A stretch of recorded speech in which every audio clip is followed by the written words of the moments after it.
कहते हैं ना, जब देने वाला देता है तो छप्पर फाड़ कर देता है। भारत के सामने इस वक्त ऐसी स्थिति है कि दोनों हाथ में लड्डू हैं और एक लड्डू सामने भी पड़ा हुआ है। अमेरिका और रूस दोनों ने ऑफर दे दिया है। जहां एक तरफ रूस के रक्षा मंत्री उत्तर कोरिया पहुंच रहे हैं, तो वहीं दूसरी तरफ भारत को ऑफर भी मिल रहा है। भारत जाए तो जाए किधर, जानेंगे क्या कुछ चल रहा है जियोपॉलिटिक्स में। आइए जानते हैं इन खबरों को विस्तार से। सबसे पहले बात करें कि जो जियोपॉलिटिक्स है वो इतनी तेजी से बदल रहा है कि अब देश अपना अपना गुट बनाने को तैयार है। अब अगर कहेंगे कि हम गुट निरपेक्ष रहेंगे तो ये बहुत मुश्किल हो जाएगा। गुट निरपेक्ष रहना, किसी न किसी देश का साथ पकड़ना पड़ेगा, ऐसा ही लग रहा है। अब जैसे कि देख रहे हैं हम लोग, ये तो पता ही है कि उत्तर कोरिया चीन और रूस का पाला पोसा बच्चा है। एक ऐसा बच्चा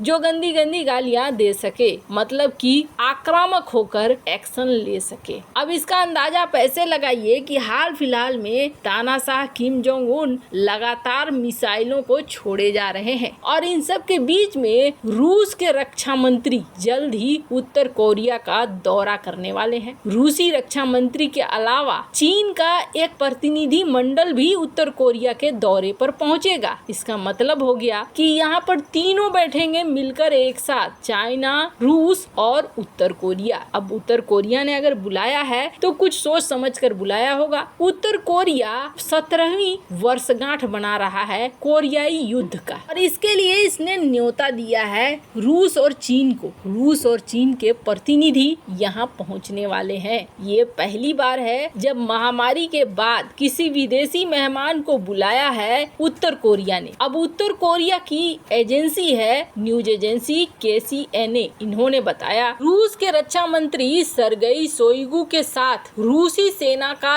एक दल भी 25 से 27 जुलाई को उत्तर कोरिया के दौरे पर रहेगा। चीन का प्रतिनिधि मंडल भी पहुंचेगा। अब उत्तर कोरिया के इस विजय दिवस में ये लोग शामिल हो रहे हैं तो जरूर कुछ न कुछ खिचड़ी पक रही है। जहां एक तरफ ये सब कुछ हो रहा है तो वहीं दूसरी तरफ रूस ने भारत को एक बड़ा ऑफर दिया है और ये ऑफर दिया है अंतरिक्ष को लेकर। हमने देखा भारत आर्टेमिस एकॉर्ड को साइन कर रहा है और इस एकॉर्ड को साइन करने से भारत 2024 में अमेरिका के साथ मिलकर अमेरिका के अंतर्राष्ट्रीय स्पेस एजेंसी के साथ सहयोग करेगा। अंतर्राष्ट्रीय स्पेस स्टेशन में भी भागीदारी जताएगा, ऐसी बातें कही जा रही है। अब हाल फिलहाल में हमने देखा है नासा ने बराबर प्रतिबंध लगाना शुरू कर दिया है रूस के ऊपर। रूस के ऊपर प्रतिबंधों से खफा होकर रूस ने कहा कि हम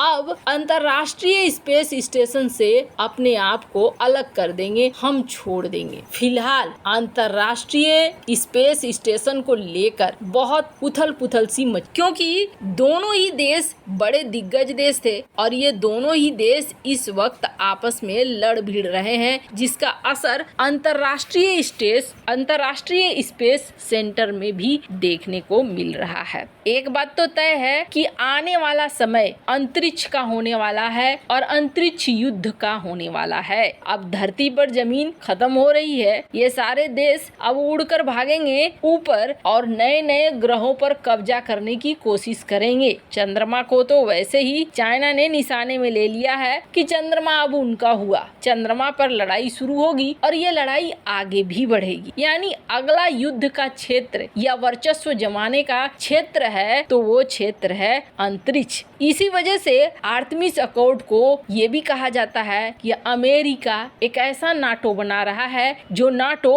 अंतरिक्ष में काम करेगा, यानी अंतरिक्ष के लिए होगा और इसमें वो नए नए सदस्यों को जोड़ रहा है, जिसमें भारत को भी जोड़ा जा रहा है। भारत 27वां देश बन जाएगा आर्टेमिस एकॉर्ड साइन करने वाला। नासा ने अपनी वेबसाइट में इस बात को कहा कि भारत का हम स्वागत करते हैं। नासा स्वागत करता है कि भारत इस सिस्टम में शामिल हो रहा है। भारत के जो मंत्री हैं डॉक्टर जितेंद्र सिंह, इन्होंने इस बात की पुष्टि भी की कि भारत और अमेरिका मिलकर अंतरिक्ष में भी सहयोग करेंगे और ये सहयोग हमारा आगे चलकर बहुत लंबा चलेगा। अंतर्राष्ट्रीय स्पेस स्टेशन 2024 के मिशन में एक जॉइंट मिशन होगा जिसमें भारत के एस्ट्रोनॉट, भारत के अंतरिक्ष यात्री दिख सकते हैं अंतर्राष्ट्रीय स्पेस स्टेशन में। ये बात कही भी गई कि नासा प्रोवाइड करेगा, नासा देगा ट्रेनिंग वगैरह। यानी कहने का अर्थ ये है कि भारत और अमेरिका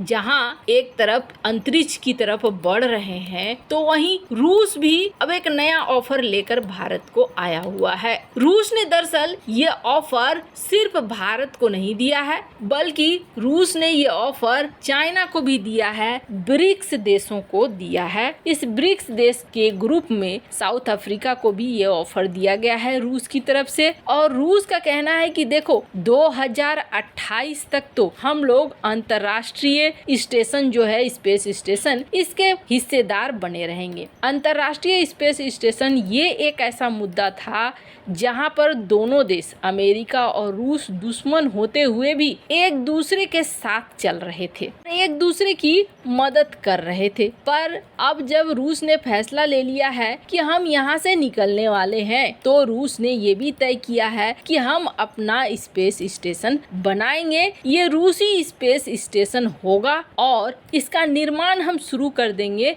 2027 में रूस स्पेस स्टेशन बनाना शुरू करेगा और 2028 के बाद वो अमेरिका का जो ये अंतर्राष्ट्रीय स्पेस स्टेशन है इसे छोड़ देगा। तो रूस ने अब ये ऑफर दिया कि ब्रिक्स में जो देश हैं उन देशों में से कुछ देश जिसको पुतिन चाहते हैं कि हमारे इस स्पेस स्टेशन के भागीदार बने, पार्टनर बने, जिसमें Brazil, Bharat, China, South Africa, इन देशों को पुतिन ने न्योता दे दिया है। अब भारत के लिए समस्या ये है कि भारत के एक हाथ में लड्डू है कि अमेरिका के साथ अंतरिक्ष के कार्यक्रम पर काम करेगा, आर्टेमिस अकॉर्ड तो यही कह रहा है। दूसरी तरफ भारत के हाथ में दूसरा लड्डू है कि रूस के स्पेस स्टेशन पर काम करेगा। अगर यहाँ पर पार्टनरशिप मिल जाती है तो यहाँ पर भी भारत के लिए एक अवसर पैदा हो जाता है। और भारत के हाथ में एक तीसरा लड्डू भी है जो सामने पड़ा हुआ है, और वो लड्डू ये है कि इसरो ने हाल ही में कहा है कि भारत का अपना स्पेस स्टेशन भी होना चाहिए। यानी भारत कहीं ना कहीं इस दिशा की तरफ भी सोच रहा है कि भारत अपना स्पेस स्टेशन बनाए। है भारत के लिए अच्छी बात यह है कि भारत को फिलहाल तो दोनों ही ऑफर मान लेने चाहिए। एक ऑफर तो भारत मान ही चुका है, दूसरा ऑफर भी भारत को मान लेना चाहिए।